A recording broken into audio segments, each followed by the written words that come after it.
तुम्ही जर बघितलं असतं सकाळपासून तरी 4 तासामध्ये जवळपास 160 मिलीमीटरपेक्षा जास्त पाऊस पडला बदलापूरमध्ये. आणि ह्या पाऊस म्हणजे प्रचंड पाऊस आहे, म्हणजे ढगफुटी सदृशच परिस्थिती आहे. सकाळी 8-8:30 वाजता नॉर्मल पाणी होतं, पण 4 तासामध्ये पूर परिस्थिती निर्माण झालेली आहे. नगरपालिकेनं जवळपास 12 ते 12,500 लोकांचं राहू शकतील लोकांना आम्ही शिफ्ट करू शकतो अशी आमची व्यवस्था आहे. आत्ताच तुम्ही बघाल तर 100 लोक आम्ही शिफ्ट केले आहेत. आमची फायरची टीमसुद्धा फिरत आहे, अलाउन्ससुद्धा आम्ही करत आहोत. आणि कुठल्याही स्वरूपाची आर्थिक किंवा जीवितहानी होणार नाही या अनुषंगानं नगरपालिकेनं तशी काळजी घेतलेलीच आहे. मगाशी तुम्ही बघाल तर आपल्या भुयारी मार्गामध्ये एक गाडी अडकली होती, ती गाडीसुद्धा आता आपण काढलेली आहे. त्या ठिकाणीसुद्धा कुठलीही जीवित किंवा वित्तहानी झालेली नाही. आणि एवढा पाऊस पडत असतानासुद्धा प्रशासन सतर्क आहे. तहसीलदारसुद्धा मगाशी येऊन गेलेत.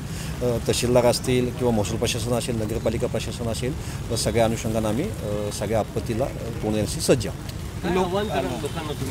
लोकांना तेच आव्हान करतो. आमचं आपत्ती व्यवस्थापन कक्ष चालू आहे. आमचं सगळे अधिकारी फील्डवरती फिरत आहेत. आमचे मोबाईल नंबर सगळ्यांकडे आहेत.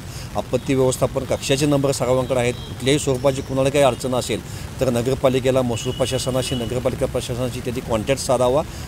24/7 प्रशासन सज्ज आहे.